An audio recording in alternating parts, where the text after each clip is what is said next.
At some point, we should be able to put the bill itself on the screen. Yes, right. Yes, that's very good. Thank you. Proud of you. I know, that's what we all say. Just doing our job. It's on, pulling up Central. Yes, Centralina. Oh, it's. Very actually, I know these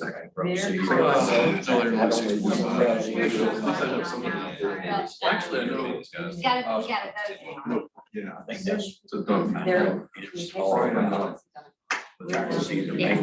Or with the suspension. Good for you. See, I've never done that. It's a good deal. It's good action. I speak parking lot. Stop traffic right there, that's what he liked, not a lot of. Do we have anybody on there? We have four. You've got 1, 2 counties, 3 counties. We have 3 counties here. Just all want to know about that whenever you're.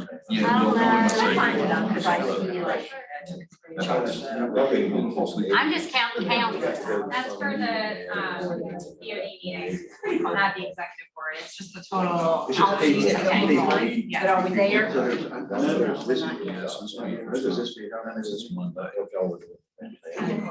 Good leadership. Sweet Jarvis. Not everybody likes to do this.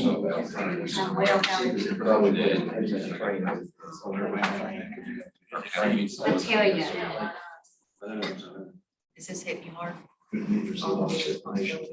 Extra reading.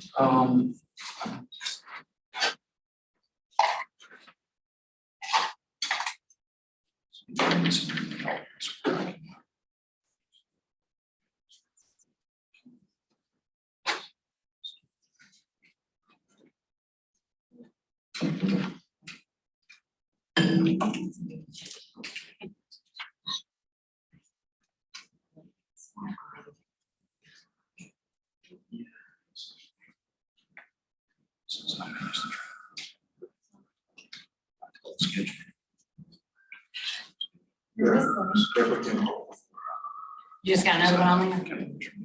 We need one more. Well, mine's here, so I can't make my phone call.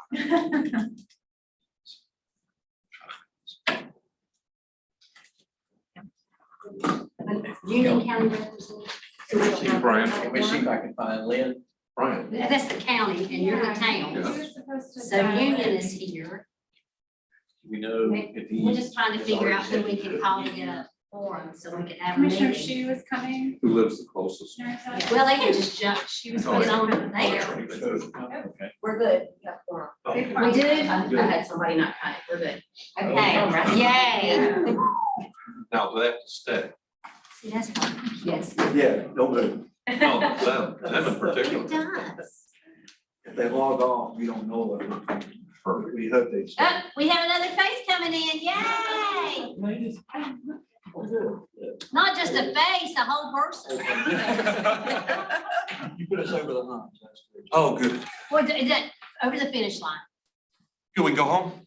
No. Oh, no. It's time to eat before you go home.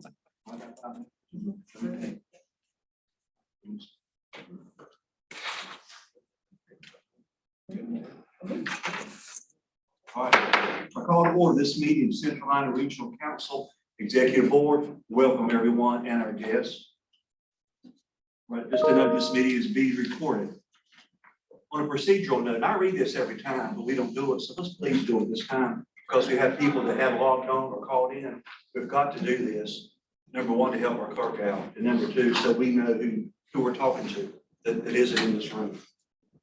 So it's held in person, obviously, with a virtual option. So I think that's our issue. We encourage everyone to be in person, but it's more important that we have participation. So we got to go both ways, which is fine. But to facilitate participation, all delegates attending, both virtually and in person, are asked to please state their name before making a motion, a second, vote, or posing a question or comment. So if you're going to talk about anything, or please state your name so those on the line will know And for the same thing, those online also state their name before speaking to us. So please do that. It helps Narissa out tremendously, and it helps us know who is here and who's being involved and who's doing what. So because we have delegates attending both in person and remotely, I'll ask the clerk to call the roll, beginning of the meeting, so everyone's aware who's present, can establish a quorum, which I think we have. I would double check that. Those will be called in alphabetical order by last name. I'll now ask Narissa to call the roll, please. Dante Anderson. Bobby Compton, Yes, here. Patty Crump. Here. Kathy Davis. Kevin Deminy. Martha Sue Hall. Here. Brian Jones. Here. Darryl Hennett. Here. Gene House. Bob Hovis. Cynthia Lewis Lemon. I'm here. Oh, bless her. Tony Long. Here. Jay McCosh. Jerry Oxer. Here. Elaine Powell. Sean Rush. Here. David Scholl. Here. Lynn Shu. Jennifer Stepp. Here. Jennifer Teague. Louis Woodburn. Jarvis. Jarvis Woodburn, I'm sorry, excuse me. All right. Here. Okay, You have someone on the iPhone that can't hear. I don't know who that is.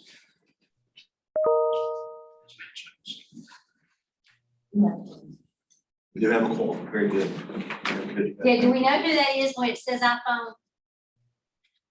no, No, not. not yet. They can't hear us, so I'm trying to. Okay, and it used to say my yard or something on there. There used to be one. Yeah, that's Staff Michelle. member, that's that. That's who? Our Staff. staff. Oh, gotcha. Okay, thank you. Okay, while Geraldine's looking behind the scenes here, trying to solve this, let's please call for a moment of silence, if you would, please.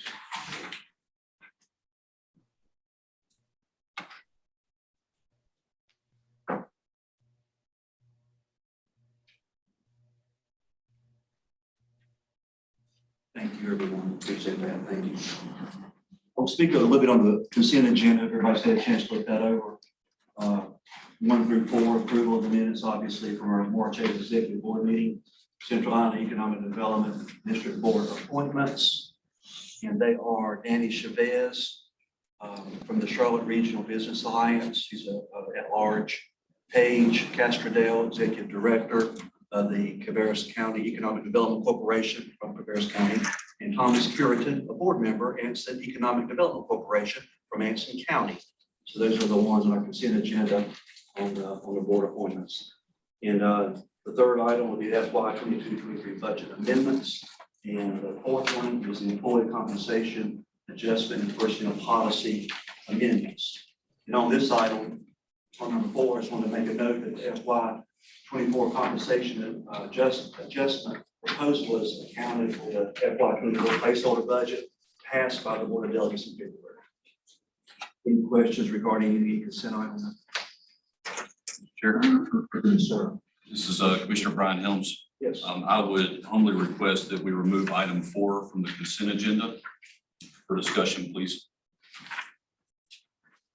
Request to remove item 4 for discussion. I'll make that agenda item 11.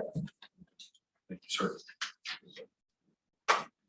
Oh, you want a second and a vote, or you just gonna? So do it.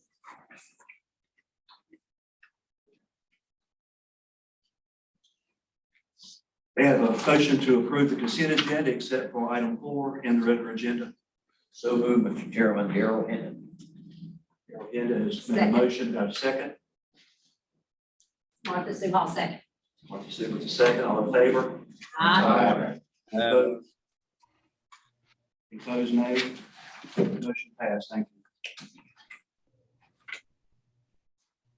Bring your attention now to something new was started, the second one we're done on item 5 is the Centralina Spotlight Success Story. We started this at our last meeting, highlights the Centralina staff members from various departments, success stories, or service offerings. Purpose is to share with everyone, even those who've been here a while and the new ones, how Centralina works and how it's impacted the region and local communities. I'll now introduce Michelle Nance, and I think she's on the call. Michelle? Good evening, everyone. I just wanted to tee up this video that was done by staff and narrated beautifully by Emily Hickok, our communications manager. It is about land use planning and code development, something that the planning department loves to do. And we have worked with many of your communities over the past couple of years, and we'd love for you to watch this video and take our services forward in the future if you need some work done. Thank you.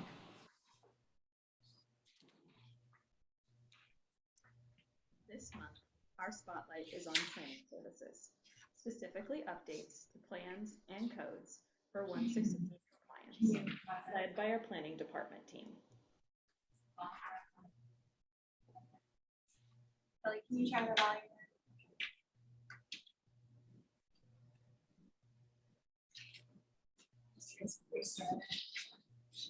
I have to listen real hard. Sorry, guys.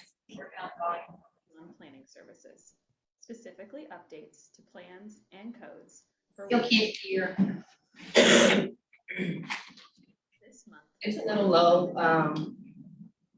We tried everything, tried to get it a little louder. We'll have to, next time we record these, we'll have to have staff speak up a little bit. Sorry about that. For 160D compliance, led by our planning department team. This work supports our effort to build local government capacity, efficiency, and innovation in service to Centralina communities and the region. One of the planning department's core services is land use planning. We have placemaking and land use planning experts that can provide technical assistance to communities on diverse aspects of the planning process, including public engagement, plan development, data analysis and maps, and graphic design. When Chapter 160D of the North Carolina General Statutes, which affects city and county development regulations, was updated by the General Assembly in 2020, it required that local governments update development codes by July 1st, 2021, and that they have a reasonably updated land use plan by July 1st, 2022, or July 1st, 2023 for towns under 1,500. Centralina was able to leverage its land use planning services to assist several local governments with these updates. We've recently assisted numerous local governments with code updates, including Cherryville, Dallas, McAdenville, Stanley, Troutman, and Wingate.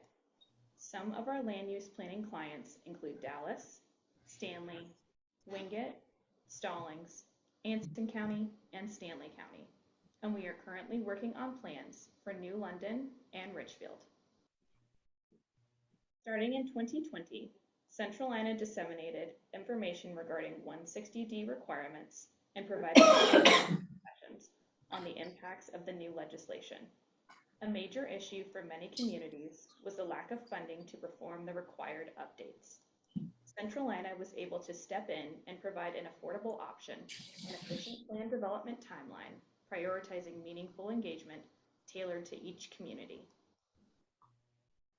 Centralina can assist with many aspects of the land use planning process, whether it be updating codes or land use plans, creating corridor or small area plans, public engagement, and data analysis. If you are interested in learning more about these services, please reach out to Planning Director Michelle Nance.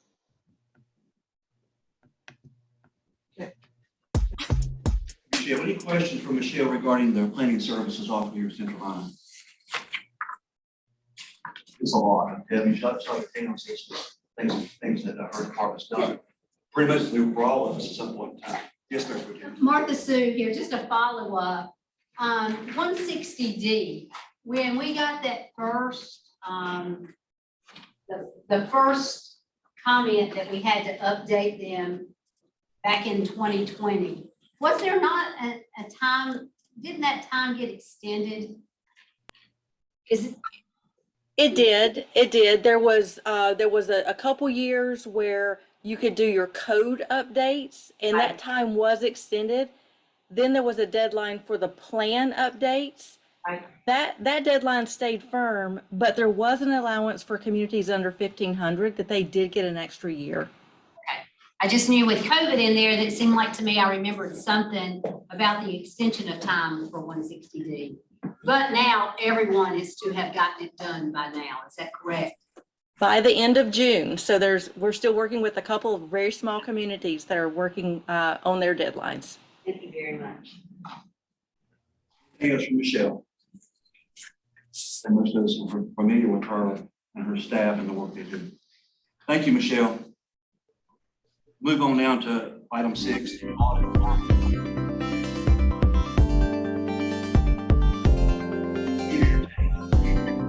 Katie back there's moving. She's grooving with the music. Okay. Centralina released an RFP for an audit service in February as part of an effort to ensure that Centralina is a highly qualified, price competitive auditing firm. Finance committee met last month via Zoom to review and discuss the 2 RFP responses from Terry Becker and Corvus. Denise Strasser, Centralina's finance director, will share more about the process and the review results. After that, we shall vote on whether to approve the finance committee's recommendation. Denise Strasser, finance, please. Appreciate it. Hello, everybody. There'll be some slides. So Centralina offered their full-scale RFP for audit services in February, and we had it listed for a month. We had it out on our website, the league's website, and I also emailed or contacted 13 different individual audit firms based on the main auditors in North Carolina, either direct email or through their websites. With that, we got 2 responses, one from Terry Becker, who was our prior auditor, and Forbes, who is a new firm. So we scored the different points, scored the 2 teams. Terry Becker had 408, and Forbes had 339 points. We met with the finance committee and also got their input. And some of the main qualifications, if you could go to the next slide. One of the biggest things is their presence and their qualifications in North Carolina. As you all know, North Carolina has some of the strictest rules relating to government finance. And Terry Becker has strong relationships currently with North Carolina, with the league and the UNC of School of Government. And they're heavily involved with the North Carolina Government Finance Officers Association. Terry Becker also audits 4 of our other members and 2 different COGs here in North Carolina. And when I reviewed the audits that were submitted on the North Carolina Department of Treasury, Terry Becker had 90 some audits, whereas Forbes had 40 audits, and they were mainly schools. There were not any government entities, any local government entities. But I also found out subsequent to the RFP that Forbes submitted that they are a new firm. They came from 2 separate firms, BDK and the other one I don't have. Yeah, they used to do our audit. I'm sorry, I'm drawing a blank on their name. So it was the 2 firms that came together. One firm was from here in North Carolina that was more related to government municipalities, but when the partner who kind of led that retired about 10 years ago, they kind of dissolved off. So these 2 firms came together with the hopes of increasing and gaining back their local government auditing here in North Carolina. Next slide, please. So their expertise and approach in the audits, RFPs that were submitted across the board, everybody that scored felt that Terry Becker had gone into more details on their audit approach and their look into internal controls and assessment of risk, and following their government auditing principles. The accessibility of the team was also very important to us. Terry Becker is here. They do come into the office, anywhere from the partner down to staff. Forbes, because they're new here, There are people with expertise are located in either Virginia or Texas in this field. But they do have an office here where local people like the staff and a manager would be here in Charlotte area. Sherry Beckert has more of a presence here because they've been here and working in this field. There was a comment that did come up. One of the questions in the RFP asked if you use any contractors outside the United States. Sherry Beckert did respond that they do. And this is very common in firms, they use a firm to do low risk work. It's less than 10% of the work. They do things such as setting up the audit file, importing trial balances, and possibly doing checking off a bank reconciliation. So that's the type of things they do. He did say that if it is of concern, that he would go back and ask that they don't use the other country, that everything will be done here in the United States. Next, please. And finally, the big thing is one of the most important things, or bigger important things to us, is the price. Last year, our base price for the audit was $51,000. Sherry Beckert came back with a 4-year proposal of $50,000, $53,000, $56,000, and $59,000. That fee includes one single audit. Any additional single audits are an additional fee. They originally quoted it at $7,000. I asked them if they could take $4,000 and they agreed to. Last year, we paid $3,500 per single audit.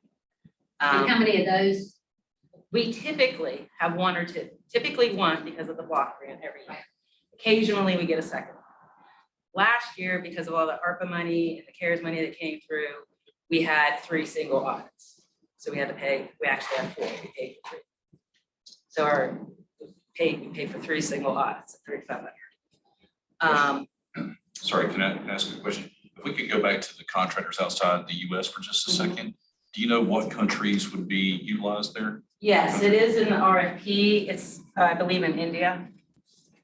I would have to pull the RFP. Or in his RFP that he submitted.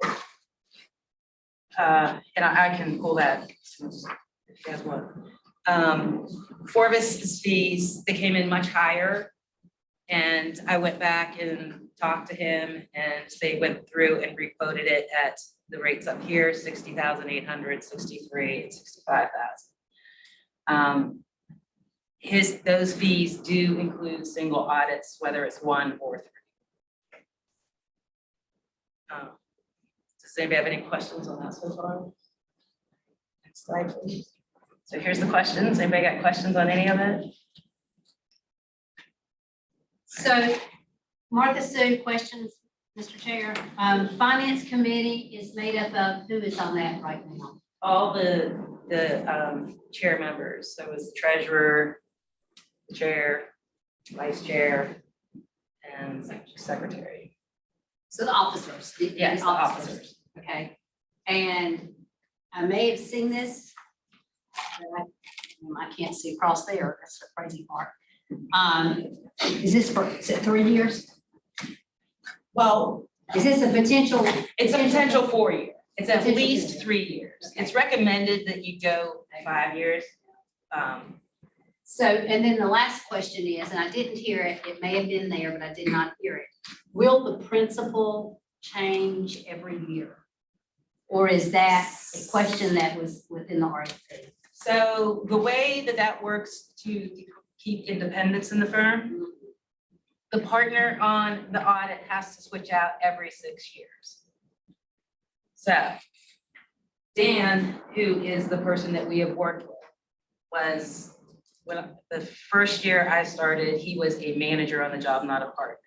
He's been a partner on the job for at least 2 years, possibly 3. I can't remember exactly when his promotion was. So he would still be, he's eligible to be a partner for 3 years. Okay, just a statement, follow-up statement, if I might. So we got a lot of new, newly elected, not to this board, but newly elected period out there. And I would just offer an old timer's comment to the new people. Daryl, I feel like it's when you and I were doing the new, the veteran to the to the new folks out there.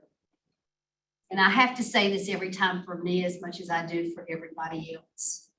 An audit in local government, period, okay? For us, it's for us, it's for the elected folks. It's our rear ends that are on the line, okay? It's not staff. I mean, they're doing the work. We set the policy and they do the work. We set the perimeters and they do the work.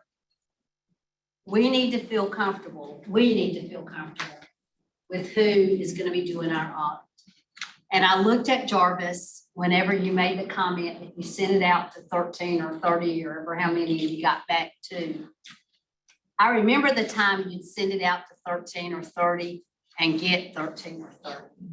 I mean, and that seems like yesterday, but there are fewer and fewer and fewer audit firms who will do government, let alone local government or small municipalities or anybody else. So number one, I commend you. Number two, I just would say to my cohorts here, we got to feel comfortable. We need to feel comfortable. I, just like my partner over from Union County, question anything outside the United States. I really have an issue with that. I have an issue when I call a help desk for anybody and they send me somewhere and I'll say, wait a minute, I can't understand you. And I can't, and I try to. So I would say if we go with Cherry Becker and Holland, that we see what we can do about that, okay? The other thing, and I'm just me talking, is the other company is a new company made up of folks that we know. I mean, so either one of them, when you look at the big scope, because some of us know the other folks who pulled away from their respective old companies and made their own. Who do we have right now? Jerry Becker, And we've had them for, 6 years. and I can't remember. Dixon Hughes, that's the name of the other. Dixon Hughes. It's Dixon Hughes. Dixon Hughes. That's who we had prior to, and that's who. And that's part of this. project. That's right. So the other folks, Dixon Hughes, that's exactly right. So the other folks are folks from Dixon Hughes. Yeah. And guys, we can't look at how much, we've got to be respectful of how much it's going to cost. We got to feel good with it. That's not a big issue for us. I mean, it isn't for me. So those are just comments that I felt like I needed to put out. Thanks. Thank you, Mayor Pro Tem Hall. You know, and on that note, I'll make a few comments too. To me, even with my town and this organization, having strong relations in government and North Carolina finance is huge. North Carolina finance is different from many other states.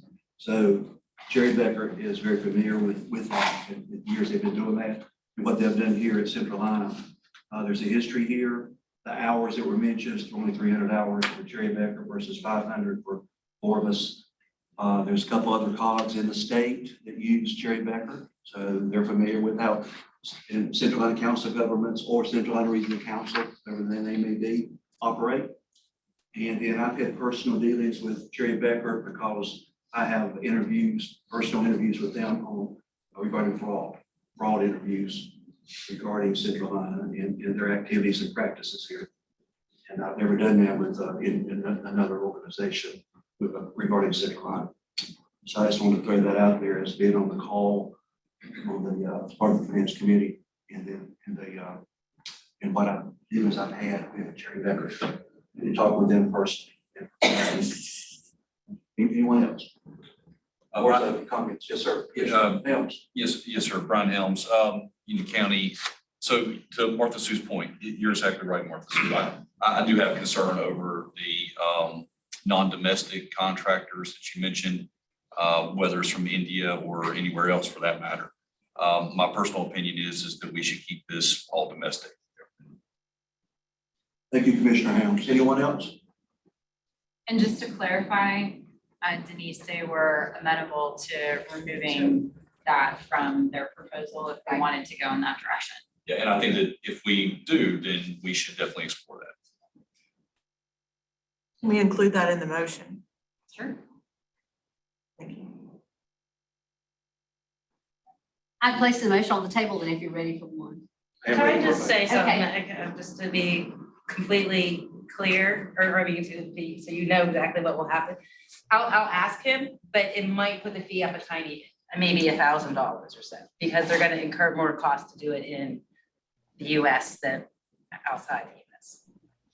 Because of the hourly rates of the staff, which I'm fine with. I mean, but I just want, just so. It may not be 182,000 exactly in the motion. We need a little negotiating room on that point, if that's okay.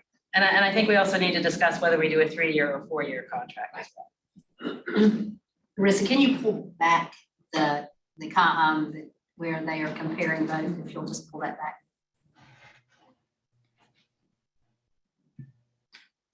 I'm sorry.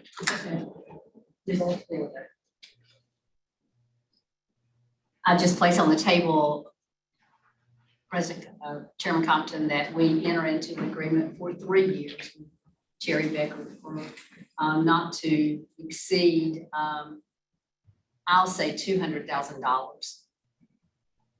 That would include for 3 years, any wiggle room in there. And that before we enter into the actual contract that we do get, ensure that everything stays domestic. So the 3-year. Again, I can't see it, so. I'm just, You're doing a good job for winging it. well, I am. Well, That's okay. Discussion, Commissioner You Combs? want a second before you get that? Well, yeah, let's, we have a motion on the floor. Just to get a second. Now, is that motion including what Commissioner Powell stated? Could this statement be included in the motion? Is that in there? I did. That was there, I okay. did. I'll second it. Do we have a second discussion? Very good, thank you. Okay, But however, this 182 is for a 4-year 4 term years, and we yes. bumped it to 200. So we So need it's to take 50 back. 159,000 plus, single audits for 3 years. So the 3 years, 109, Okay, plus the, For 109, I said 19. 119? No, it's 159. That's 159. yeah, I've got 3-year term and not to exceed 159,000. 159, thank you. Additional single audit fee if that one. It needs to be more than, that, if there's any, If there's wiggle room, but it's 150 not all the way up to 200. Oh, that's Because right, that would give because- them an opportunity to then, oh, well, they're willing to pay us 3 years, 200 grand. and that's only what you give me authorization to negotiate up to, not that we tell them that's what they have available. they would not know that. I just didn't know who would be listening to that. Good point, though. Very good. And I am willing to just to go into, change that motion to amend that motion to, once 180. Because that seems like that would allow, I can't see the screen, but is that still got some wiggle room to it? Yes, yes. More than enough. More than enough? And guys, change it if you want to, whatever. You're making the motion. I'm just throwing it out there for Yeah, discussion. she's changed it 3 times now. Oh, What shut up, motion's on Bob. the floor? We're just talking about an amount. About pulling it back and start fresh. No. Yes, do that, because That was confused. Which one? Marissa needs clarification on this motion, okay? She's. That we enter into an agreement with a contract for 3 years with Jerry Becker. Not to exceed Not to exceed, with domestic. right, only domestic, but not to exceed, y'all, somebody give me it. 180,000. 180,000. Single audits, Single, that's including single audit. plus single audits. Yes, Plus single audit. plus single. Our finance director, are you clear with that? You're Yes. good? As mud, But you want to include the domestic. 3 years. I said that, Okay, I'm sorry. yeah, only domestic. Only domestic were up to 180,000 plus single audits. Okay, we have a motion and a second, we've had discussion. I would like Yes, to ask a discussion, question. Jerry. The Council member from Troutman, Jerry Ox. Jerry Oxford Troutman, North Carolina. You said keeping it domestic may increase roughly, you ballparked $1,000. Would we have that same impact on the single audit? I don't think Would so, that because concur or? the single audits, the main guts are in doing the main audit. The single audit is just additional testing. And they've already tested the controls, and a lot of our work crosses over into the other thing. So you can apply some work that was done here onto this single audit over there, because it's the same people that worked on it. Sure, okay, thank you. So it is not a lot of extra work for them to do another single audit on this. Okay, Give back. We've had a motion, a second, we've had discussion. Anything else? All in favor? Aye. Any opposed? Nay? No opposed? Motion passed. Ms. Rosser, you're, that's all discussion. Okay. Thank you. All right, good. Thank you. All right, now it's gonna be fun time. Item 7. Federal Relations Update. Leslie Masingo, who's attended in person. Thank you, Ms. Masingo. She's strategic consultant, present an update on Centralina's federal relations efforts, including performance report activities for January through March of 2023.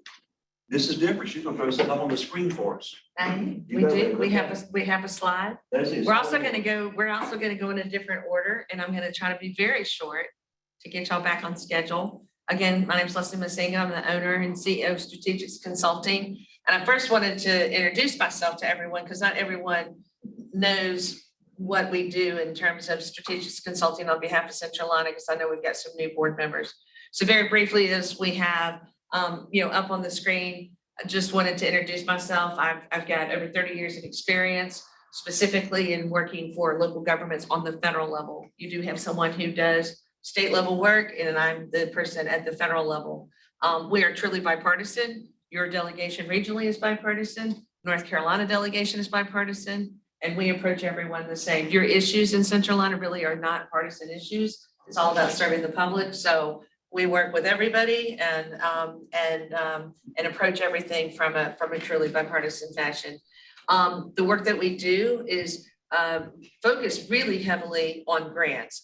We do have legislative work that we do that we put into what's called a federal action plan that y'all have access to on the membership portal, and otherwise we can get to you if you need to see a copy of that. It's usually developed in the fall, but we do a lot of grants work and looking for resources. So helping not only Centralina find those as the overseeing organization, but we also put together a grants report that is on the membership portal that everyone has access to, that comes out on a weekly basis. That gives you information on all the competitive grants that are available to local governments. So we weed through all the stuff that doesn't matter.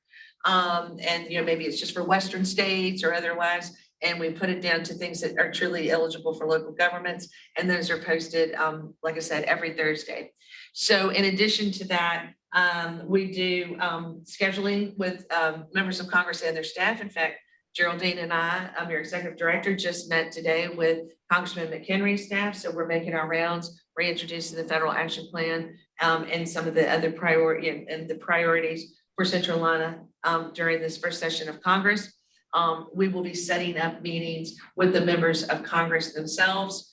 And we usually do that in August. We call it August advocacy. That's the month that they're not in Congress or not in Washington, and they're home. And so we try to get meetings set up there. And we've had various members, if you'd like to know how those meetings go, we've had some of your colleagues on the executive board attend those meetings as well. Everyone is invited from that district.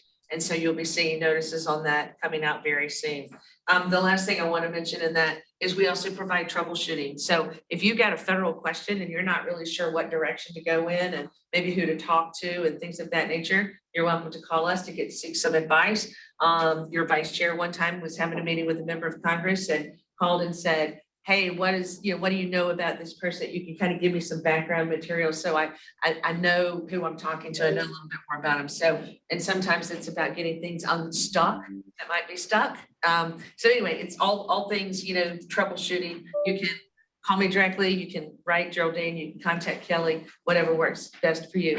In addition to the services that we provide, as we're working through these issues, we do a performance report. It's always reported on at every executive board meeting. So under your packet, item number 7, you have the performance report for January and February, as well as on the back of that for March. And you'll see, a whole host of things that we do that's organized under 4 categories. Those 4 categories were established by a legislative committee on Centralina.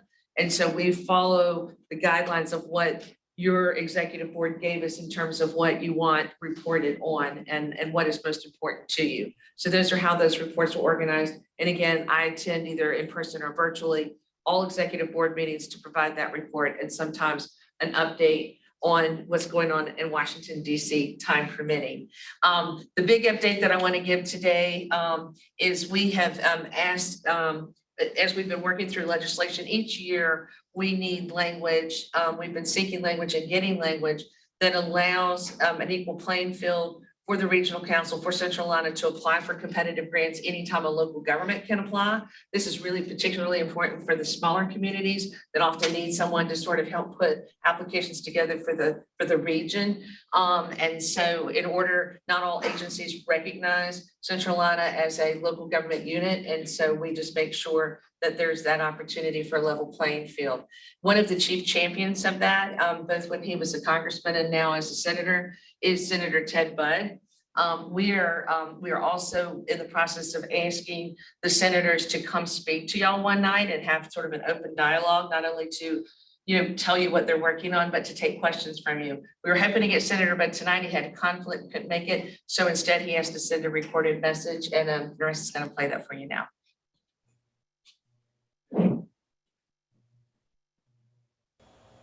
Hi there, I'm Senator Ted Budd, and I appreciate the opportunity to speak with all of you today. Since 1968, the Centralina Regional Council has served the needs of its 9-county region, and I've personally had the honor of representing parts of the Centralina region since my first term in the U.S. House back in 2017. And now I look forward to working with all of you in the United States Senate. I'm honored to have been selected to serve on a lot of great committees, including Senate Armed Services, Commerce, Small Business, and the Health, Education, and Pension Committees. And I'm going to use my work on these committees to enact policies that will help make lives better for all North Carolinians, including the Centralina region. Last year, I submitted language to the House Appropriations Committee that would enable the Regional Council of Governments to be able to compete for and receive federal grants. I want to let you all know that I plan to submit this request again this year in the U.S. Senate. So please feel free to contact my office if I can ever be of assistance to you. My new website is bud.senate.gov. Thank you all for your commitment and your willingness to serve and lead in your communities and the Centralina region. I look forward to partnering with you to make life better for the people that we represent. So we'll again invite him back another meeting, but when they offer to send a recorded message, we take them up on that, especially from a new senator. So with that, Mr. Chairman, that's my report, and I believe you vote on the performance report. So I'll stand in the event that anyone has questions before your vote. Sure. Is there any questions so far for Leslie regarding that?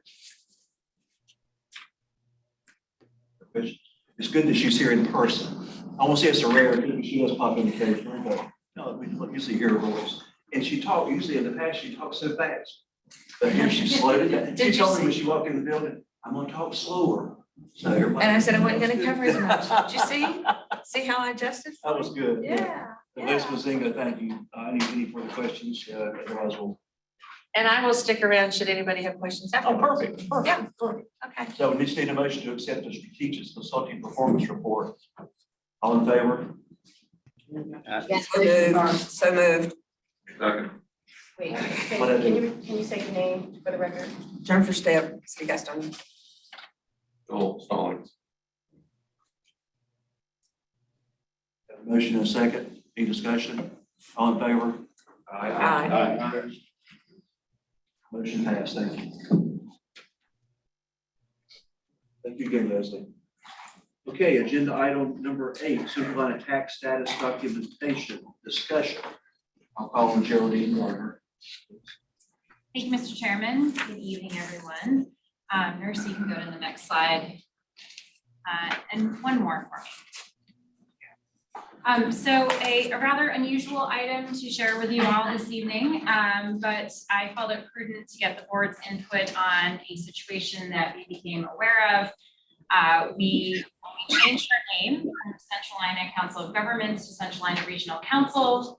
We went through the process of updating that with the state as well as the federal government and the IRS. And in doing so, we triggered a notification that was sent to us letting us know that back in 2004, Centralina's 501c4 tax designation was revoked. We didn't find any documentation in our records about this. It was caught us off guard because we consider ourselves a government instrumentality as recognized by the state. And so we quickly asked our attorneys to help us resolve the issue. And what I have before you tonight is that I'm seeking your guidance on the degree of documentation that the board feels comfortable with asking for from the IRS to verify the status of Centralina as a government instrumentality, which is tax exempt under US Code Section 115. So we have our 501c3 nonprofit tax exemption route, and we have our Section 115 government instrumentality route for tax exemption. When we went to the IRS with our attorneys to verify this, they have fixed us in the system, have coded us correctly in the IRS computer as a government instrumentality. You can click the next slide. They have sent us a government information letter. This is not an official IRS designation. Okay, this is confirmation that you are correct in our system. If we want to request what's called a private letter ruling, a PLR from the IRS, this would confirm our official designation as a government instrumentality exempt from taxes under Section 115. It would essentially clean up our record, but there is a large cost associated with this. So you can go to the next slide, Marissa. So the options for the board, first option is to ask for that PLR. It will cost us between $42,000 and $48,000. That's the fee to the IRS plus our attorney's fee. There's no other source of funding for this beyond membership dues. So this would take away from funding for staff salaries, for professional development, and for other uses that we have for those real precious dollars, which are your investment in this organization. That's one option. It's a very conservative option. Our attorneys advise that it is not required. So our attorney has said that you can take no action. We can leave the official record with the IRS being that we are coded in the system correctly. We will update our own internal documentation so that our record is clear. But we are very low risk for an audit. And if we were actually audited, it would de facto confirm our tax exempt status. And then the last option, if this is something that the board wants to pursue, is we could refile as a 501c3 nonprofit. This also has a cost to it. It would live in parallel to our government instrumentality status. But I have some questions about the feasibility of that, given we have federal funding for key services for workforce and aging. And I just don't see what the benefit of adding that 501c3 tax status onto us, even though there is precedent with the Western Piedmont Caucus. So those are the three options. One is very costly, but very clear, like we clear it all up. The other, which our attorneys advise, and you have documentation in your package regarding their memo to us. We've cleared everything up we need to do in terms of our bylaws and have filed paperwork with the IRS. So it's really just whether or not the board wants to take on the expense of getting the official documentation. You know, that's a lot. I apologize on behalf of my predecessors for not clearing this up when it should have been over 20 years ago. But it is the situation that we find ourselves in, and we seek your guidance on how you'd like to proceed. That's a good question. Yes. Jerry Oxford Troutman. So you said you could not find any documentation that this had happened. Could the IRS provide any documentation that this had happened? They just sent us a letter saying your 501c4 status is revoked, which we couldn't even find documentation that we had registered as a 501c4 at some point in Centralina's history. So I think the assumption was that we're a government entity because according to the state of North Carolina, we are. So it was very puzzling notification that we received when we tried to change our name. Mayor Pro Tem Hall. Martha Sue from Albemarle. So our foundation, Yes, is the foundation not a nonprofit? it is 501c3 nonprofit, separate entity. Okay, so let's just play devil here. Other than the foundation, we don't have a nonprofit status. We do not. So, and I say that because, I mean, I know that the foundation is, and if they're separate part and they're not even included in this, then why would we even want to go to number 3? I don't think we should go to number 3 at all. No, I mean, because what we are, the part of us that is nonprofit Already has that. So, yeah, so, and if our attorney has basically said, we don't have to do it. Okay. Yeah, I'm of the opinion that I know that taking no action is doing something, okay, because I usually don't like not taking some action. But I don't know why we would spend between 42 and 48, if I'm seeing that correctly. And again, for my fellow members that are around this table, that would come from direct, because there's nothing for us to pull down money for to be able to pay that. That would definitely come straight from dues and straight from anything that we are not pulling money to run through some. So I'm of the opinion that we do number 2 and just keep moseying on. I do find it interesting, though, that one of our counterparts in Western North Carolina, and there are 16 COGs, has that. So that's something that I found very interesting. But we're the leader. We are the leader, and we are the leader, So I David. don't assume we need to follow their lead. Well, that's right, we are the leader. In that action, I make a motion, David Scholl, Stallings, that we adopt number 2. No action, prepare the memo for internal files with all actions taken to date. Second, Commissioner Powell, Mecklenburg County. Okay, I have a motion and a second. I want to actually read the motion, make sure it's what you said, Mayor Pro Tem Scholl. A motion to take no further action other than preparing detailed internal records and memos to the file for further reference. Is that That's okay? good. Like, Question, Mr. Chairman. yes, sir, Mayor Henn. Is there a limitations in which we could pursue item number 1? If we don't pursue it now, is there any way that we could be prevented from pursuing it if this board decided to do that At any time. at any time in the future? Okay. Thank you. Thank you, Mayor. Keep in mind, under North Carolina General Statute, we are a government entity, is that correct? In the state, yes. Just like y'all are, wherever you are. Commissioner Woodburn, Hanson County. Yes, sir. Thank you, Mr. Chairman. Along the same line, my thought is that you take this action now, but leave it open in the future that if the opportunity presents itself, that we jump on it then.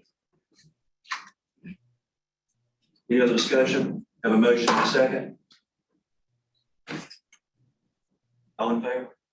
Aye. Aye. Thank you. Any opposed?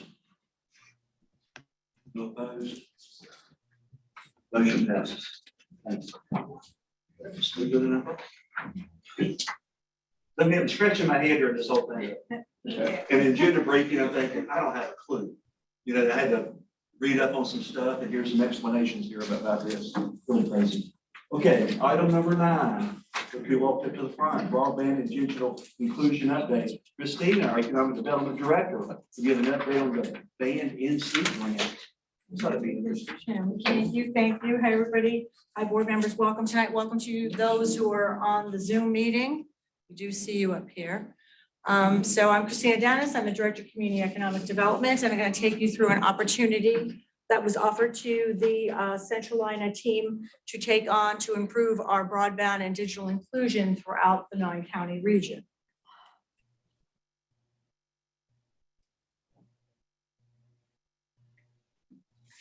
There we go.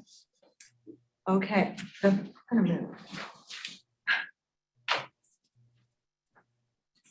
don't like that. So we are partnering with NC State's Institute for Emerging Issues, or IEI is their name, as part of a statewide effort to improve digital access and equity.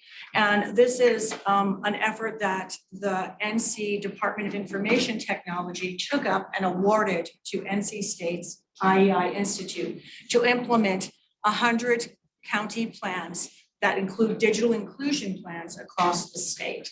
IEI received this funding to complete these plans and work with COGS statewide. COGS are invited to participate with NC State and IEI to do this. If the COG does not choose to participate as part of the process, then IEI will move forward to complete these plans under the authority that was given to them from the state to do so. So we look at this as an opportunity to partner with IEI to complete this effort for our 9-county region for those that don't have a digital inclusion plan or those that would like to implement more thoroughly.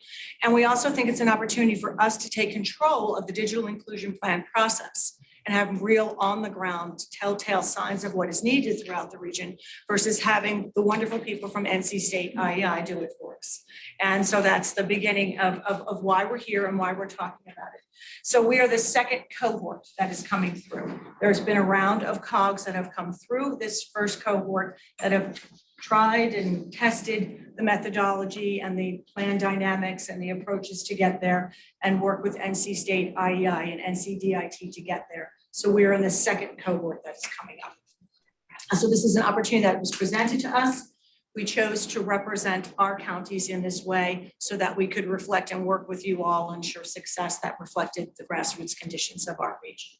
And we're pleased to do so with your help. So we will be the sub-awardee for this project. And there was no vote or anything on this. It's just information to me. And that's not.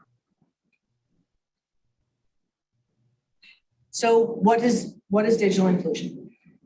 So the digital divide is the gap between those that are connected, and this is individuals, and who can afford or have the skills to use the internet, and those that do not. So that's the first level.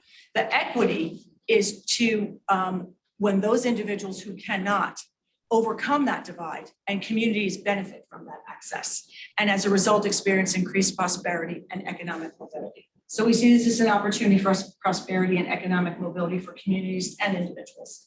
And inclusion means that all communities can support their residents with access and connection to the internet, especially for those of lower income in rural or low dense areas, and those that are youth, seniors, or disabled.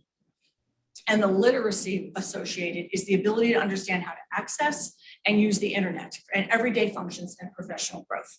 So these are the sort of the building of the pyramid for digital inclusion. We're going to design intentional strategies and investments that reduce or eliminate gaps or challenges that are out there to access technology. This is going to come from information. This is really a qualitative outreach, gathering of information and data and surveys approach to these strategies. The components include the affordability of broadband, the equipment, the digital literacy and the access and computer skills, and then the public computer access, where Wi-Fi is available in our communities for all of those to access readily, and the sharing of knowledge about that and the literacy about it. So Band NC, or the Building a New Digital Economy in North Carolina, is an initiative that addresses these challenges, and it's being implemented across the state so that all 100 counties will have a digital inclusion plan, and this opportunity is through partnerships with COGS, councils of governments throughout the state. The IEI funding is from Department of Information Technology, and all COGS have the ability to implement this. Who is involved? So we have local government officials and organizations, faith-based entities, community colleges and universities, cooperative extensions. If you see someone who's missing, let me know. Internet service providers, local businesses, local chambers, nonprofit entities, and public schools, libraries, and facility providers. So it is a broad sweeping outreach. This also helps to serve not only economic development and prosperity for all, but also public safety. Gaps where we're not getting information out about either disasters or economic shocks that are happening or health needs that need to be reported in our community. So it has a wide-ranging service provider opportunity. So the priorities for this are more accurate data collection and process. What's going on out there? Where are the gaps? Who's doing well? How can we learn from each other? Where are the vulnerable and underserved populations who are limited in their access? Increasing the number of public Wi-Fi. That's a real big component of this, is those public Wi-Fi access and training. And then engaging with the community to get them involved in these programs. So Band NC has come up with a plan that we will follow. I want to use this term, but it's a recipe that we get to put our own spices in and mix it up the way that we like. Okay, so we're not going off willy-nilly and doing something. There's a programmatic way to get there so that all of these 100 plans meet the criteria. And so we can be flexible within the recipe. Add a little bit more sugar, make it different, whatever, but this is what we're going to do. So provide definitions, remain flexible, stakeholders engage, and collect data. We really need your help to get access to your communities and who's the right people. So we're going to do that. We're going to launch in summer of 2023. That's when we're going to launch this project based on our work plan. We're going to assist 7 counties, Anson, Cabarrus, Gaston, Iredell, Lincoln, Rowan, Union, with the development of digital inclusion plans. You do not have state-adopted digital inclusion plans in those counties. We're going to assist Stanley County with the implementation of their existing plan that they have. And Mecklenburg already has a plan developed that is implemented and is not eligible for funding through this program.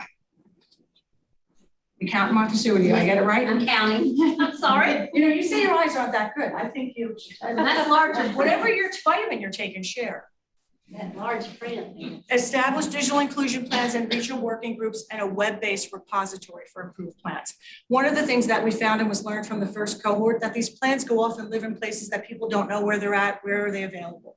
So we're also looking to come with a regional repository. That will also include Mecklenburg's plan, which is already done and ready, so that we can have one place, one-stop shopping where all these plans are available, and we can share that as a shared regional strategy. We also want to develop materials and mapping and resources that will help each county in this Centralina Regional Repository work together and share information. Why? Because this is where the funds come in to help us get grants, to help us overcome the challenges and gaps that exist out there. So having a digital inclusion plan, having a regional shared strategy, push you higher on the criteria for funds when they come through from our federal and state partners to get those dollars to meet these challenges locally. And of course, we'll do the reporting. So what do counties do? They're going to participate in the development by identifying staff, stakeholders, and digital and planning process. Support, diversity, equity, and inclusion initiatives for the digital process. This is really a DEI opportunity for your counties where you can track that and link this into your county initiatives already. And why? Because it increases, as I said, grant award and competitiveness and supports economic mobility and prosperity, enhances public safety and hazard resilience. All of our emergency managers who we're working with are very happy that this is being taken on in this community, in our region. Okay, so now we're gonna do a little pulse check. You all have this little QR code. If you can take out your phone and put it on that, that would be great. Those of you online, can you see that QR code? Do you see the link to it? I don't know, nurse, if it went away. You took it away. Put it back up for a second. There's the QR code. Here's also a link to it, okay? www.polev.com, Centralina Regional Council 549. So I'll give you a second. If you just put it up to that QR code. If it doesn't work, if you don't get it up to the QR code, there's no wrong answer. We'll come up with another way of gathering your information. Okay, so we're gonna launch the poll.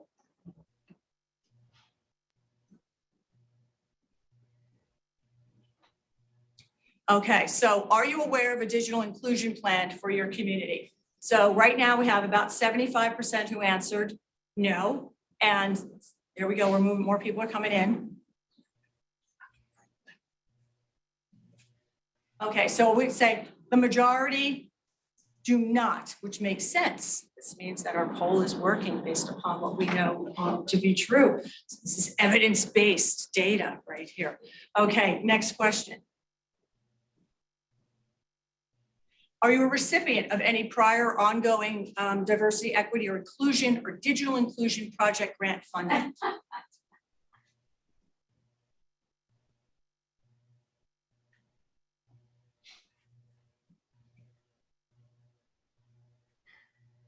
And is that us individually or is that us with our municipal, our local government? This is just anybody who's answering the poll here, but whoever's answering, this would make sense because in order to get access to some of this grant money, that digital inclusion plan or having those strategies clearly identified in an adopted plan, which all of your counties are asked to adopt these plans, it is a suggested component of the digital inclusion plan to rank higher. So again, evidence-based. And one last question. Are there any digital access challenges within your jurisdiction that limit individuals and businesses to actually participate in the economy?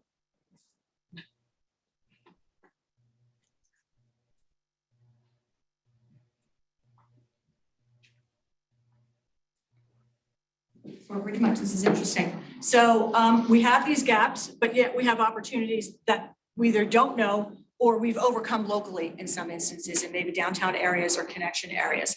But for the most part, there are gaps that represent. So we think this was a good idea. We're happy to say yes. We're happy to work with you all on this. Okay, we're done with the poll. 3 questions. Thank you, everybody. Let's come back.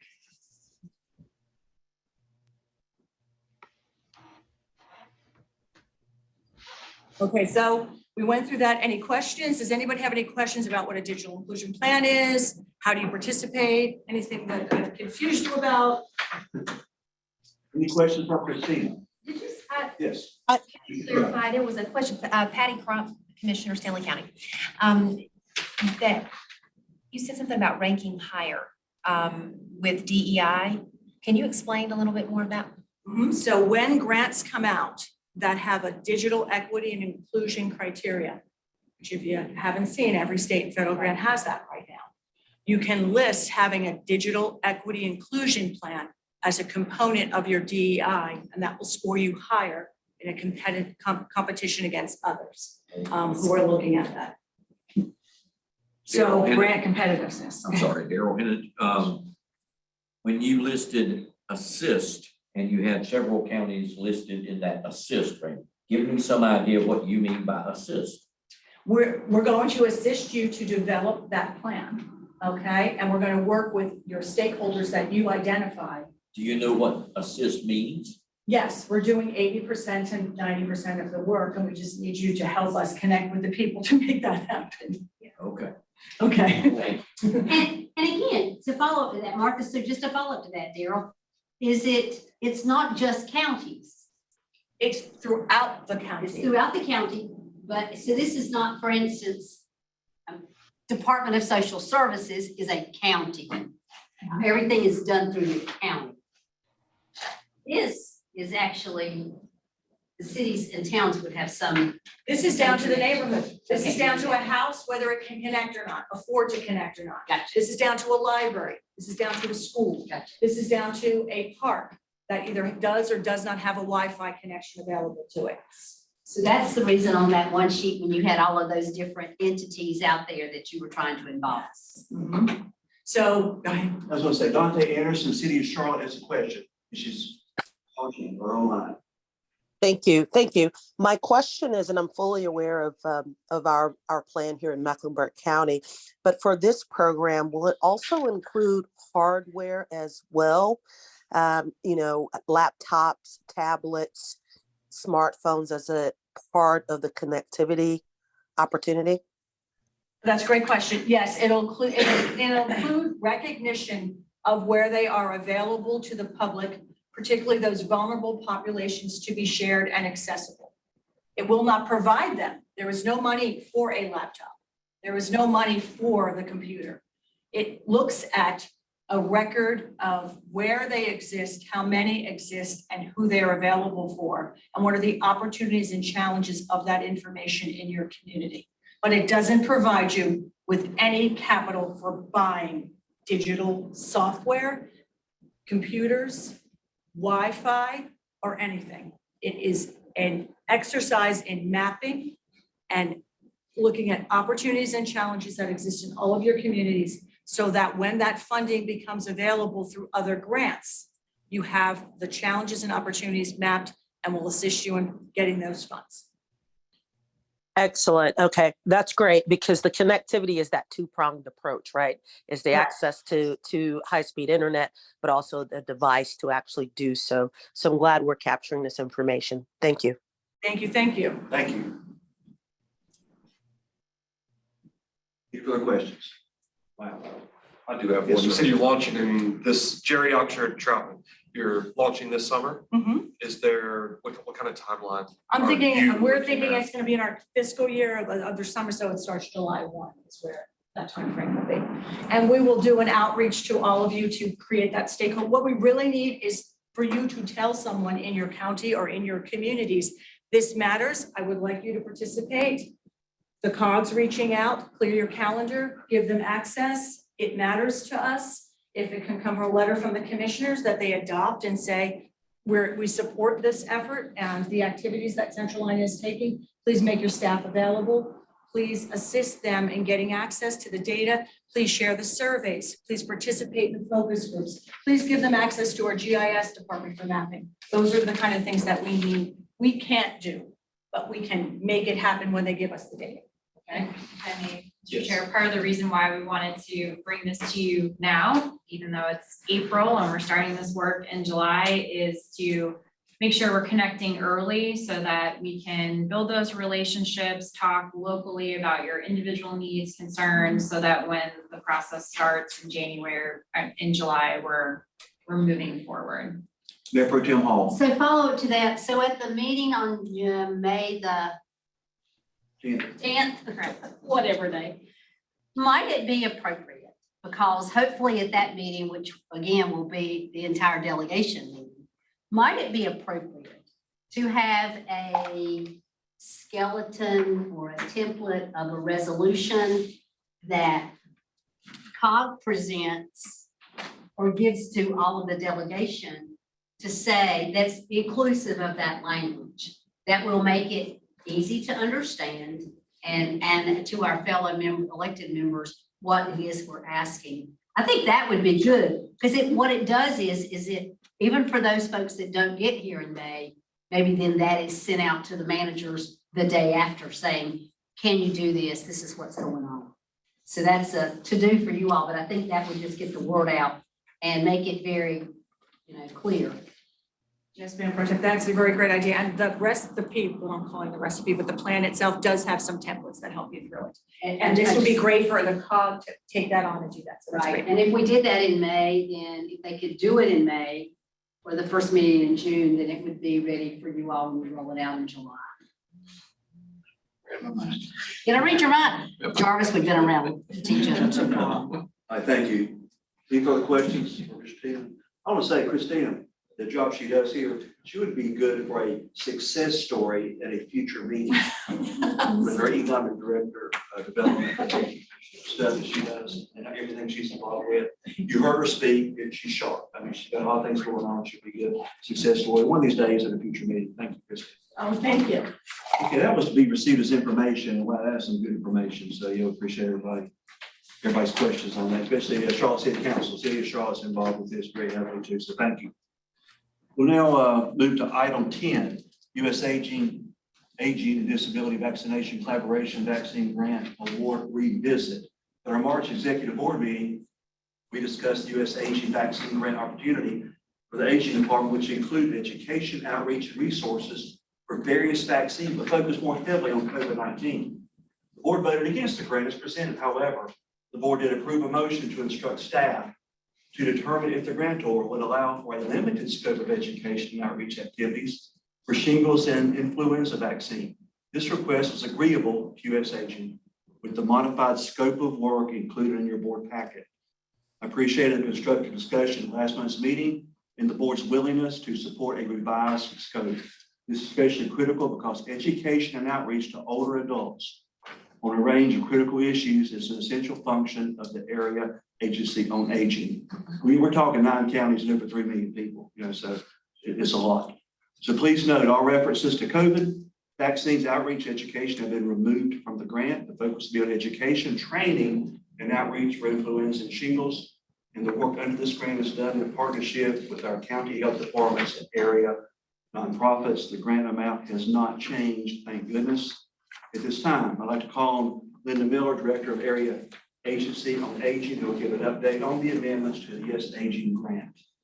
Thank you. Thank you, Linda. I do want to say that I really appreciate that we have another opportunity to bring this before you with your direction. So as Chairman Compton did mention, we were lucky enough to talk to the US Aging, our grantor, and said that they absolutely had no idea with us limiting the scope of work, because really what this is all about and what we do well, and I appreciate him mentioning that as well, is education, outreach, and resources that are available to older and disabled adults and their families and friends.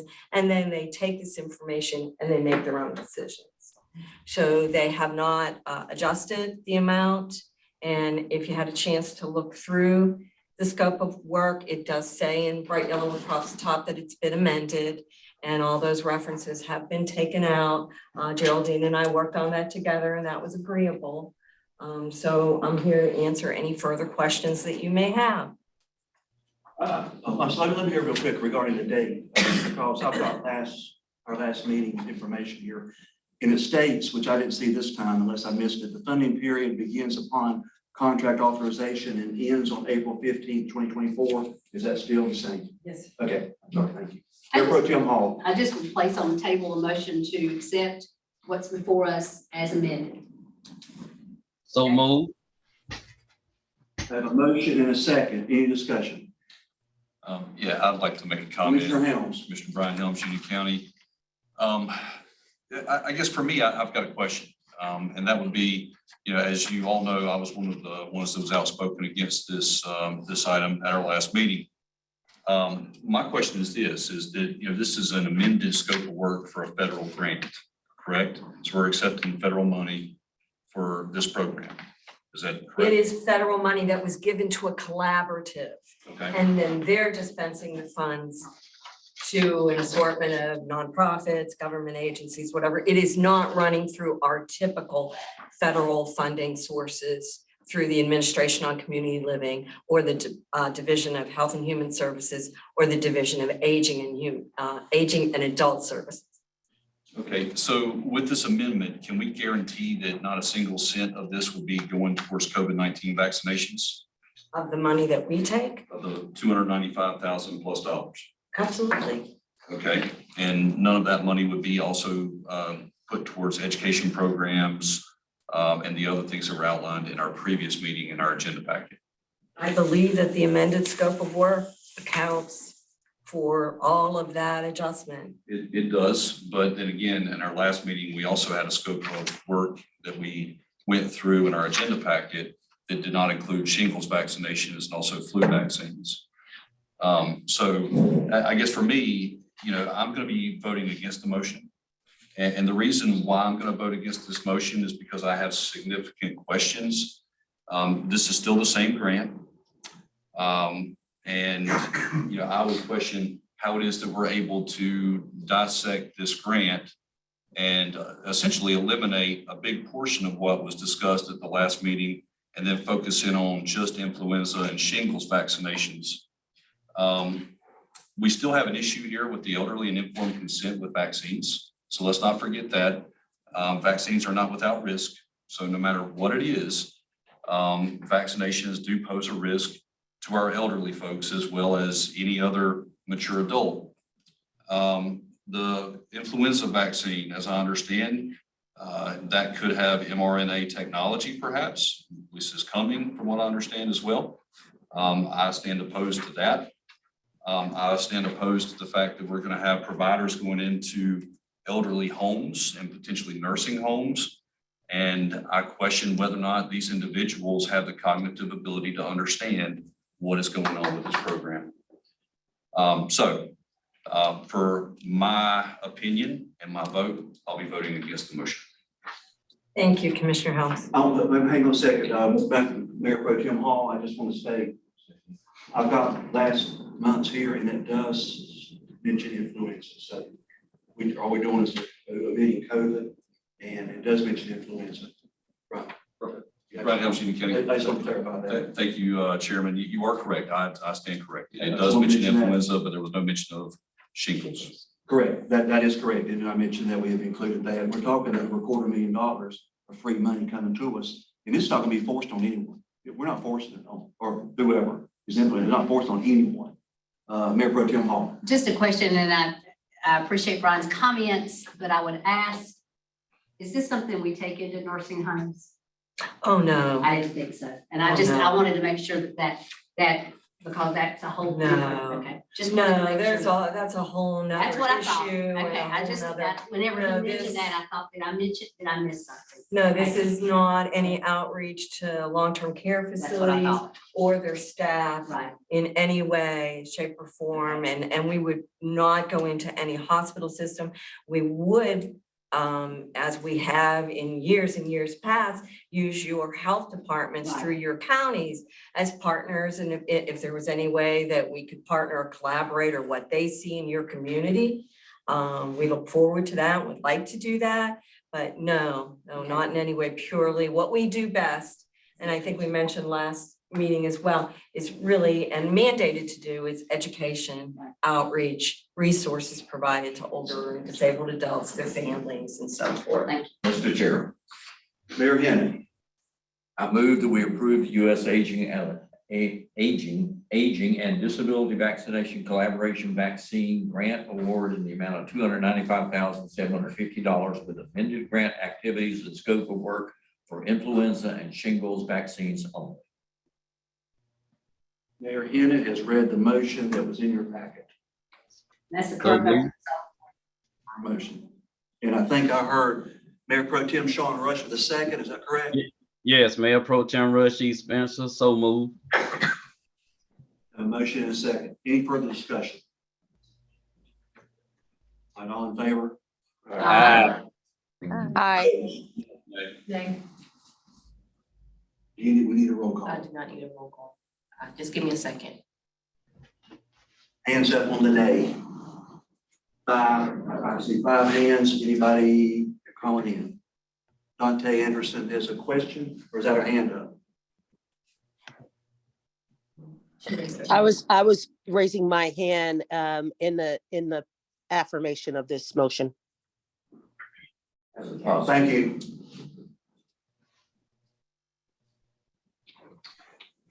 I see 5 hands in this room. Okay.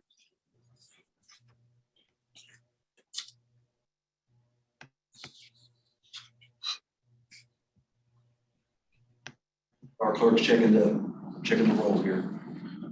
Logging this.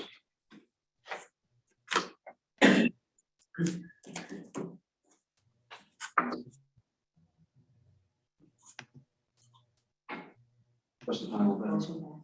Motion passes. May I just for point of clarification, Yes. ask who the votes in support of it? Can we see that one more time, or can you read what you have? How about we just do a roll call then? Yeah, I would feel better doing that. That's fine. We've gone through the process, but for clarification, those joining in virtual, we are going to do a roll call. So hang on while Narissa calls the roll. Point of clarification. Mayor Hennon. Vote already been occurred. Vote has All already you're been doing taken. is just clarifying who voted. There is no change of vote at this point in time. That is correct. There is no change. We are clarifying on the ayes and nays. Okay. Dante Anderson, Aye. Bobby Compton, Aye. Patty Crump, Kathy Davis, Kevin Demany, Martha Sue Hall, Yes. Brian Helms, Nay. Jean Howe, Bob Hovis, Corinthia Lewis Lemon, Aye. Tony Long, Nay. Jay McCaj, Jerry Oxer, Nay. Elaine Powell, Yes. Sean Rush, Yes. David Scholl, Yes. Lynn Shu, Jennifer Stepp, No. Jennifer T, Yes. Jarvis Woodburn, Yes.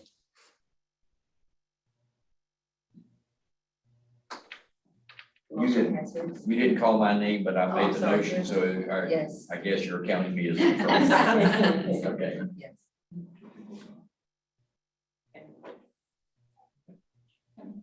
10 to 5, that's what I guess. All right, thank you.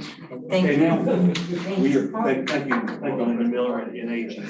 Okay, we had a request to move item 4 on consent to the regular agenda. I will now call that item 11, and it is the FY 23-24 employee compensation adjustment and personnel policy amendments. It is now on our regular agenda, and I will recognize Commissioner Helms.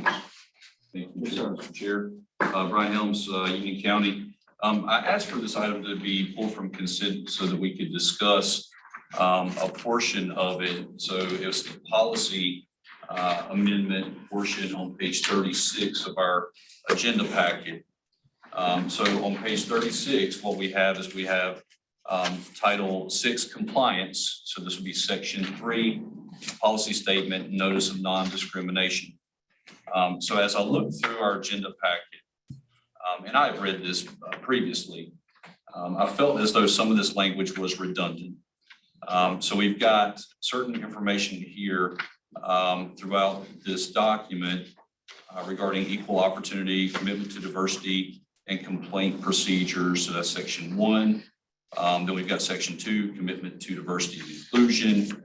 And what really struck me is the statement here on page 36, where we discuss, it's on paragraph 5.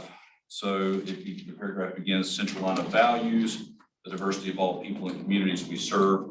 And so it goes on and it lists all these things, including gender identity or expression of any other or any other characteristic protected by law. So my issue is this statement regarding gender identity or expression, because I feel as though this specifically is redundant because it already is covered in section 2 under that portion. And I've got very strong opinions on this. And once again, I recognize I may be in the minority in this group, but that's okay. I'm here to represent Union County and the folks that have elected me. What I will say is this, is that, at some point, I believe that we have to sit back and we have to assess statements like gender identity and expression and what this actually means. And furthermore, we have to look at where the rabbit hole ends. So what I mean by that is if we continue putting phrases such as gender identity or expression in non-discrimination policies, such as what we're looking at currently, what are we going to do when someone decides that they identify as an animal? They're furries. Fair point. So are we going to start updating this every year to include things like non-discrimination against animals? What if you identify as a lampshade? Are we going to start putting stuff like that in our non-discrimination policy? Now, listen, I'm not trying to be hard to get along with this. I'm certainly not trying to infuriate my fellow board members. And I realize that I'm making sort of an expression here that this exaggeration. But what I will say is I feel like this is unnecessary. I feel as though there are 2 biological genders. And personally, that's what I will support. I will not support this gender identity or expression phrase within this policy. Thank you. What page was that again, sorry? This is on page 36. Thank you. May I ask a question? Why was this inserted in there when it was already stated above? And even using the language of gender identities and or expressions, why is this amendment put in there? So as a recipient of federal funds, Title VI requires policy statements and notice of non-discrimination languages as a condition for award approval for funding that we receive for a whole range of issues that aging department, workforce, economic development.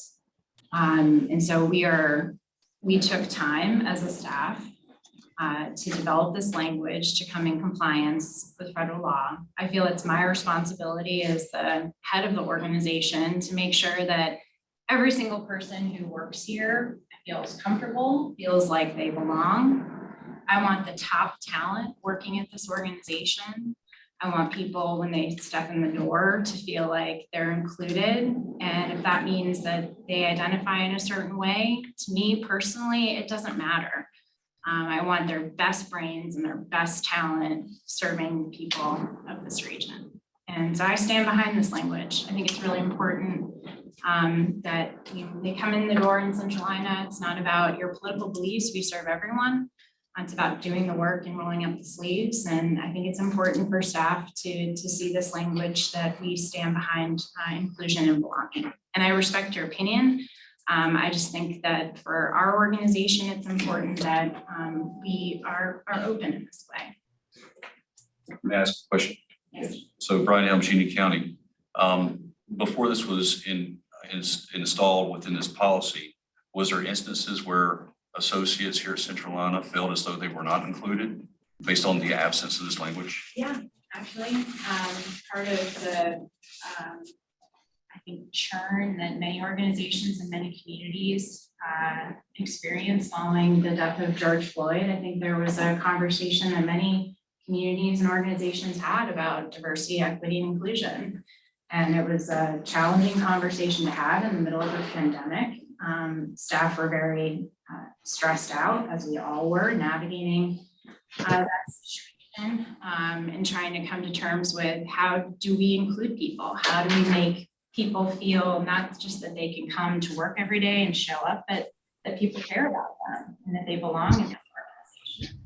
And so we formed an internal committee that composed of individuals from across the organization. They spent time talking and meeting, thinking about how do we best represent this organization, represent the diversity of the region and in all different forms. This language is the product of that work. It's not my language, it's the product of the people who work in Centralina. Brian Helms, Union County, I would say this, that, with all due respect to the events of the death of George Floyd, I don't understand how that has anything to do with gender identity or expression. In my opinion, once again, this is a rabbit hole that keeps getting deeper and deeper. And I respect everybody in this room. I respect your beliefs. This has nothing to do for me with race. It has nothing to do with me with religion. I mean, this isn't even sexual orientation. This is gender identity. And I think at some point, once again, we have to step back. We have to say what is realistic and what is not. Now, it's unfortunate that associates here at Centralina felt that way, but I find it hard to believe that by adding 3 words into our policy here regarding non-discrimination, that's going to fix the issue. If they felt that way, it's likely a cultural issue that needs to be resolved internally. I agree with that, and we are constantly working to make sure that our community members, people who work at this organization, have the opportunity to come together in dialogue and share feedback on areas where we can improve. I firmly agree that just because it's in a policy, it doesn't necessarily mean that that's what's going to happen instantaneously. Can I interject? I'm sorry. This is Dante Anderson. Yes. From Charlotte City Council. I just want to interject on this conversation because I do believe it's an important one. And I would like to say that culture of all institutions and organizations manifests through behavior. And those behaviors are guardrailed through policy and through guidelines. And if we have members of this organization who have felt uncomfortable in the workplace for whatever reason, and as it relates to being their whole selves and bringing their whole selves to work, I think we need to lift that up and listen to it. And if this is a proposal that has been brought to us through a work group that's representative of employees of the organization, and they feel that they need these protections in place through language, I think we need to listen to it seriously and have a dialogue about it seriously and not degrade their lived experience or compare it to inanimate objects or farm animals or anything other than a lived human experience. So I just would like for us to have a conversation that's, regardless of our perspective, that's rooted in that level of sensitivity. Thank you. Thank you, Councilwoman Anderson. Thank you. I just want to ask a question too, to our executive director. As you mentioned, the federal government is, well, let's say responsible for the way some of this is worded. Yes. You are required to do this in order to receive funds. We are required to have a policy. It also guides our policy externally, so we cannot discriminate in the services that we offer any individual who comes to Centralina for services. So it's both an internal staff as well as an external policy. Okay, thank Yes. you. Question? Brian Brian Helms. Union County. So are you saying that by law, you have to update this policy with this word or with this phrase? The federal government does not dictate beyond the federally protected classes what needs to be included in the policy. It's up to each organization. I guarantee every single one of your local governments that has federal funding has a similar policy. It may not include the terms that you're referring to, again, because it's how you write them, how you develop them needs to reflect the organization in which it's writing. And I would say this, just in response to some of the comments, to be perfectly clear, to me, it doesn't matter about sexual orientation. It doesn't matter about gender identity. You know, here in this country, we enjoy freedoms unlike any other place in this earth, okay? And so you have the freedom and you have the right to identify however you would like, and you have the right to express yourself however you would like. All right, you have the right to, choose your sexual orientation should you want to. So to be clear, I respect those rights. What I will say is that once again, I believe that there are two biological genders. That is my personal belief. Okay, and so with that in mind, just because you have that right does not mean that everyone should be subjected to what it is that that you would like to portray. I guess what I'm trying to say is that you can believe however it is that you want to believe, and you can identify however it is that you want to identify as. The problem that I have is that when it is forced upon others, then it can cause additional cultural problems. Okay, and so by putting this phrase in here, this phrase, in my opinion, does not protect anyone. It does not necessarily make it, make the problem that has been experienced in the past go away. Again, if there's a motion made to accept this, I will stand against it. Mayor Pro Tem Hall. I just would like to place the following on the table. A motion to approve the FY 23-24 employee compensation adjustment, period. So I want to begin with, I want to divide this that's in 11 into 2. So the motion on the table would be to approve the FY 23-24 employee compensation adjustment, period. That's the money part.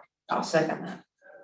Let's get that out of the We way. have a motion by Mayor Pro Tem Hall and a second by Jennifer Stepp, City of Gastonia, for part of that. So we're going to dissect this agenda item. And I have a question too, Commissioner Helms. While you were speaking, I was looking at this. This agenda item, what we call item 11. I mean, you read it obviously. It just talks about the compensation or what's been budgeted and what was approved in February 8, 2023. But your issue is with the wording of the policy itself. Correct. Yes, sir. In which intent, from that, you'll vote obviously on the entire agenda item, even though the item itself doesn't include wording, but yet in your opinion, the wording is part of this agenda item. This agenda item includes both. And so because I'm opposed to this policy, I would have to vote against the entire agenda item. That's the reason. That's why she's breaking. That's the reason I made the motion to divide the Correct. issue. I understand that. I understand that. Yeah. Yeah.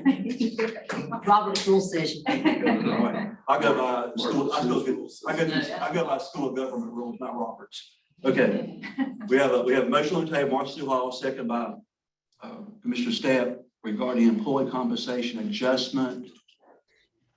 Yeah, that's it. Employee compensation Have adjustment. discussion up here. Jerry Oxford Troutman, regarding, so would this be basically section 8? The changes that have been made in section 8, moving backwards, I apologize. 5, 3.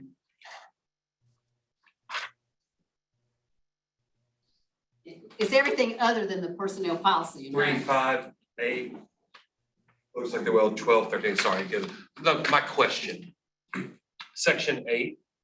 It does say that based on available budget, employees being promoted will be given the minimum of a new pay grade or up to 7.5% promotional base salary increase. An internal equity review will also be conducted whenever a staff member is promoted. Could you shed a little light on what that means? Yeah, give me a second to get to the right page. Sure, apologies. Can you, give me I'm your- on page 51, section 8. Equates to paragraph 3 in the printed document. Yes, under promotion, correct? Yes, section 8 promotion. Yes. So this is an attempt to make sure that we have some fairness and transparency when there are internal promotions within the organization. So that it's not a question of, well, I think you're doing a great job and therefore when you're promoted, you're going to get a 10% increase. It is to give some discipline and some predictability financially so that when you're being promoted, if you're in a grade, let's say 11, right, and you're moving up to a grade 12, then the first move would be to make sure that your salary is at the minimum of that new grade. If your current salary is already above the minimum of that grade, if you've been in the role for 6, 7, 8 years, then it applies that 7.5% increase on your existing salary. So that's the reason for adding that level of specificity. Now, sometimes if we do that, if we have 2 staff members that are in the same role, one of them gets promoted into it, we would look to make sure that that move doesn't create some disruption that's the equity review. So if that staff member had been in their position for 10 years and the new person comes in and they're making more, we would look at that and make sure that that's not going to negatively impact the staff member who's been in that role for 10 years. It's just it's an HR review, and we apply certain characteristics to ensure that was taken into consideration. Does that make sense? It sounds like a step away from merit. It's no, well, and It promotion. sounds, the argument can be made, it's a detriment against the person who, at the surface, deserves the raise. The person would get the raise. But you said with the equity review, if we have somebody in the same tier who it can be inferred, right, is not performing at the same level. That's what we would take into consideration. So if they're a poor performer and they haven't moved along the trajectory as they should have over the years, but you have to remember that we have many staff that have been in their positions for a long time and our salaries simply have not kept pace with market. Okay. And so we have compression issues. And this is just our ability to be able to take those on a case-by-case basis and make sure that we're, being fair as we're being. So it's more taking a step back and seeing what is the whole picture here. Okay, all right, thank you for that. Compression is a clarification. common issue when we're talking about steps like that. Right. Yeah. Mayor Pro Tem David Scholl, question. Along the same paragraph, in the internal equity review, you're talking about just a salary Salary. equity, Correct. nothing further when you use that word. Pay equity. Thank you. Yes. Any further discussion on that motion and second, any further discussion on the employee compensation adjustment?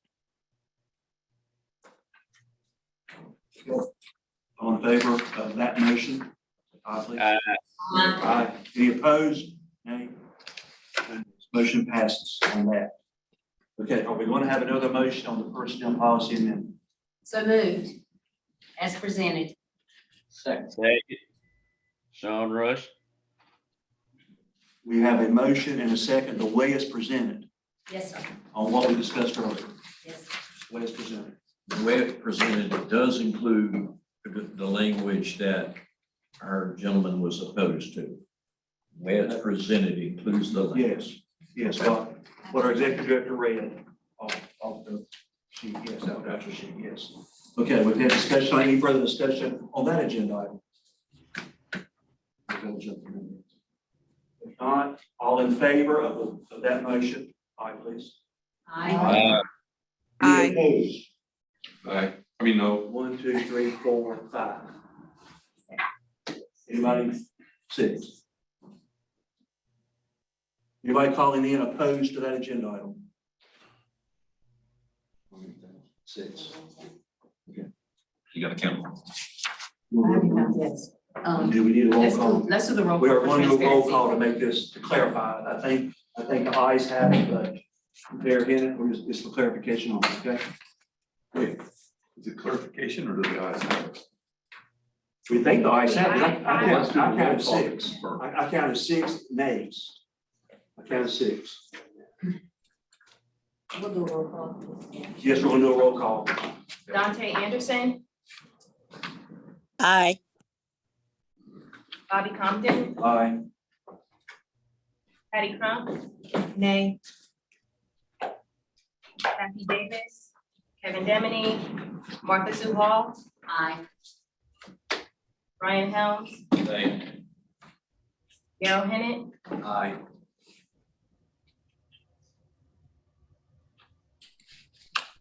Gene House, Bob Hovis, Corinthia Lewis Lemon, Aye. Tony Long, Aye. Jay Lakaj, Jerry Oxher, Nay. Elaine Powell, Yes. Sean Rush, Yes. David Scholl, No. Ben Shu, Jennifer Stepp. No. I'm sorry, No. Jennifer Teague, No. Jarvis Woodburn, Yes. okay. It passes 8-7. 8 to 7. Mayor Henry, did she call your name? I Yes, she did. Okay, okay, I'm just checking. Okay. Thank you. I'm just checking. Thank you, great discussion. And I'm going to say, Commissioner Adams, you do your research. Amen. I like it. Word for word. I mean, you do your research. You know, I applaud you for that, I really do. I mean, that's Thanks, sir. I appreciate it. a lot of work. Yeah. A lot of work. Okay. We'll move now to comments from the executive board and Centralina staff. Before anyone else speaks, I want to recognize Mayor Pro Tem David Scholl. You have comments. I had asked that this item be added to the agenda, but it was too late, so we're gonna do it in this portion. Senate Bill 317 and the accompanying HB 562, the House version, is the, hang on, let me get to my, I have it up. House one. He's got it, she's got it up. What was the house number? 317. Senate if was you could 317. go back one on your arrow of the top. On the front, it's on the. No, front. go to the top arrow. Up left, upper left, Yeah, yeah, there. that one. Yep, hit the bill summary. A lot easier to read. Sorry. Oh, looks like it didn't. Doesn't like it though. Oh, Bill Digest. Okay.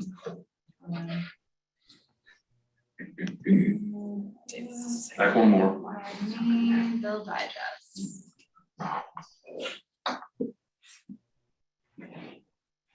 There you go. That's a whole lot easier to read. It might be easier for you to read that. It is, it's on my iPad. This bill sounds great. It's a workforce housing relief bill. But, and it sounds great. If you don't read any of the details, you probably say, wow, this is a good deal. But this bill, and I hope Michelle Nance is still on, because this affects GS 160D, which she had mentioned earlier in the session tonight.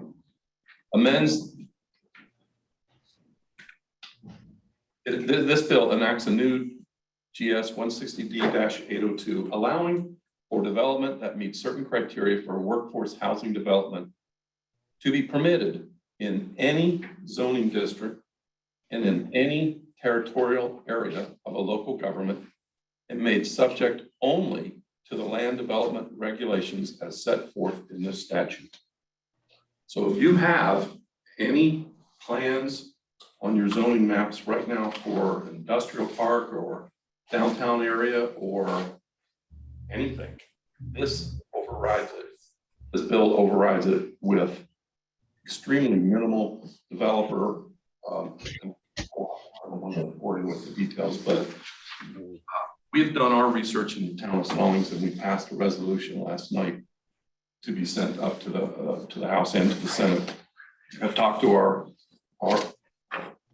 just knocking everything off. I've talked to our Senator Todd Johnson about it in depth, and he's encouraging us, Stallings, Union County, and all municipalities who would find this offensive to make sure we notify our representatives, either via phone calls, emails, mail, resolutions. I forwarded our resolution to Geraldine. If you want to see a template of one, if you're interested, she can send it out. But that's where we're at with that. It's a terrible, sounds great, but it's in effect takes away a lot of our local control. Again. House bill. House bill is 562. And then there's a Senate bill as well. That's 317. Because, do you, Geraldine, of your own knowledge, know where the association or the league fit or run with this? They did not comment in their bulletin from Friday. Right. There was like 700 bills I know. that were filed. I Last think week's everyone's still sorting through. We did have a chance to ask Chris real quick about this. He commented that it has both legs. So I think it has legs. Okay. So there's some momentum. I will remind those of you who were on the board a couple of years ago, there was a similar bill that we passed a resolution against. If you want us to look into that, we can put it on the agenda for the May board meeting. And if that's something that you would like us to pursue. Definitely need to get municipalities involved. Well, and I think, again, may I, Chairman? Yes. Two things. I think we follow it between now and May. We follow both the league and the association on there. And because if they are behind it, okay, then it's always good if we can go together and play sing kumbaya against something or in support of something. And if not, then that's when we get to be not playing fun, and it gets to be very, and I hate to use the word political, but it does get very political. I would suggest that we follow where those two entities are, but that we do have it on the May agenda, and have an update on where it is. And as a follow through with that, I'd love for what David has done in Stallings, if we could send that out to those of us here, when you do your post meeting. I just think that would be great. Thank you, Mr. Jim Hall. Mr. Helms. Thanks, Mr. Chair. Brian Helms, Union County. David, thank you very much for bringing that up. I think that that's a good discussion item, and it's something that we've been paying attention to as well at the county. And I know that other local municipalities have looked at it as well. It does limit local authority. Yes, it does. Very much so. And I think this, it's important to understand that, nobody knows your county or your municipality better than the folks that are elected to serve it. And I think that it's very presumptuous of Raleigh to even consider a bill like this. I certainly stand opposed to this bill, so Senate Bill 317. And I would agree that this is something that we should look at as well.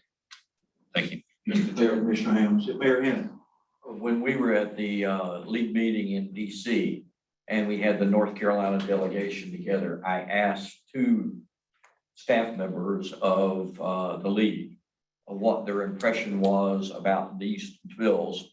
And both of them said that they understood that there was an alternative bill being crafted and that the alternative bill was going to be much better for municipalities and counties than the current bill. Now, obviously, we haven't seen it yet, so I don't think we ought to slack off. I think we ought to continue to voice our opinions about it. And I agree with our representative from Union County is that the further you are away from it, the less likely you are to know about it. And so I think it would be wise for us to make a statement of how we feel this bill might affect our communities and this COG. Exactly. Yeah. Thank you, Mayor. Mayor Kim Show.